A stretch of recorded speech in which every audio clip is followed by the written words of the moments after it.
Expect করি এবং সে আমাকে শিডিউল দিয়ে এসেছে, ভবিষ্যতে দিবে ইনশাআল্লাহ। ইনশাআল্লাহ সংসারটা তো আসলে দুজনকেই একসাথে মিলেমিশে কাজ করে সামনের দিকে এগিয়ে নিয়ে যাওয়া। যে আমি কখনোই মনে করি না যে আজিজুল হাকিম তার সমকক্ষ আমি কেউ। আর খুব ভালো লাগছে, আরেকটা মনে হচ্ছে যে আমাদের সময় তো এত মিডিয়া ছিল না, মানে আমার এটা দেখে আরও ভালো লাগছে যে সবাই জানুক। আর আমি সবসময় যেটা বলি, অনেক সময় দেখি অনেকে বলে এত অ্যাওয়ার্ড চারদিকে প্রোগ্রাম, আসলে সবগুলো প্রোগ্রাম তো আর সমান হয় না। আর যত ছোটোই অনুষ্ঠান হোক না কেন, যে কাউকে এই রেকগনিশনটা দেওয়াটা আসলে উৎসাহিত করা, অনুপ্রাণিত করা, সম্মানিত করা। আমরা চেষ্টা করি আসলে দুজনই আমাদের এই অনুষ্ঠানগুলোতে একসাথে আসার জন্য, কারণ ও আমার মিডিয়ার সঙ্গী, আমরা একসাথেই কাজ করছি। ও লিখছে, আমি ডিরেকশন সহকর্মী, আমি নাট্যকার, পরিচালক, সে অভিনেতা, তো আমরা তো একসাথে আসবোই। সুতরাং আমার যেহেতু একই ক্ষেত্রে কাজ করছি আর আপনাদের সাথেও আমাদের যে সম্পর্ক, সেই সম্পর্কের কারণেই কিন্তু একসাথে আসা। কিন্তু প্রশ্ন করেছে কে কাকে আগে সময় ম্যানেজ করে। সময় ম্যানেজ করার বিষয় কিন্তু সবসময় উনি ম্যানেজ করেন। হ্যাঁ, আমি শুটিংয়ে ব্যস্ততা থাকে আমার, যে কারণে ওই সময়টা সেই ম্যানেজ করে নেয়। আমি সময়ের সঙ্গে অ্যাডজাস্ট করে নিই। আসলে যেটা হয়েছে, আমরা ঘরে একসাথে, মিডিয়াতে একসাথে, তো প্রোগ্রামগুলো তো দেখা যাচ্ছে একসাথে আসে।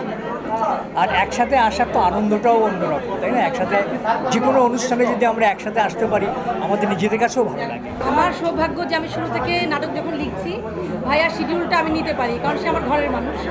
আর অবশ্যই ক্যারেক্টার ডিমান্ড করলেই আমি তাকে, আমার ডিরেক্টর যাকে চুজ করেন শিল্পী হিসেবে, অবশ্যই তখন আজিজুল হাকিমের ক্যারেক্টার থাকলে তাকে আমার কাস্টিংয়ের সুযোগটা তার থাকে।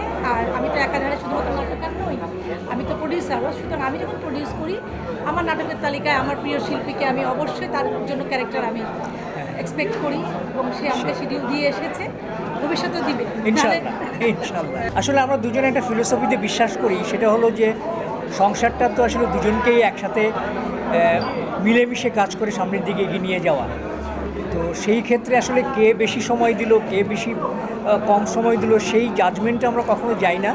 আবার এটাও আমরা কখনো মনে করি না নিজেদের মধ্যে যে কার ভুল হলো, সেই ভুলটা আমরা কীভাবে সংশোধন করব। এই ভুলটা আমরা আসলে আরেকজনটা ধরিয়ে দেওয়ার চেষ্টা করি না। এখানে আমি একটু বলি, আমি একটু বলি যে আমি কখনোই মনে করি না যে আজিজুল হাকিম তার সমকক্ষ আমি কেউ। আমি মনে করি সে আমার থেকে এই রকমই যে 22-24 বছর এগিয়ে মিডিয়াতে। তো যখন যেখানেই যা কিছু হোক না কেন, আমি এমনও আছে কোনো জায়গায় ওর সাথে এক টেবিলের পাশাপাশি খেতে বসি না। বিকজ একজন আজিজুল হাকিম আমার হাজব্যান্ড হতে পারে, কিন্তু মিডিয়াতে তার যে অবস্থানটা, তার যে সম্মান, প্রতিটি ক্ষেত্রে আমি সেটা মেনটেন করি, আমি ম্যানেজ করি, আমি মেনটেন করি এবং আমি এটা রেসপেক্ট করি। আমার কথা হচ্ছে, আমি ঘর থেকে যদি রেসপেক্ট করি, মিডিয়াতেও রেসপেক্টটা আমি রাখি, তাহলে সবাই তাকে সেই রেসপেক্টটাও কিন্তু তারা দেবে, যেটা ডিজার্ভ করে। সেই জন্য আমি খুব কৃতজ্ঞ। আর একটা জিনিস যেটা হলো যে আমরা আসলে সমঝোতা করে আমরা চলছি, কোনোরকম কোনো ভুল বোঝাবুঝির সৃষ্টি যাতে না হয় আমাদের, সেইভাবে আমরা আসলে সংসারটাকে এগিয়ে নিয়ে যাচ্ছি। সংসার, আমি বলি আমার নাটকের সংলাপে, সংসার কোনো সমরাঙ্গন নয়। হ্যাঁ, সংসারে সন্ধি করেই চলতে হয়, সবাই যেমন করে আমরাও করি, কিন্তু দিন শেষে আমরা দুজনে আমাদের ভালোবাসার জায়গাটা আসলে খুব বন্ধনটা দৃঢ়, ব্যাস এটাই।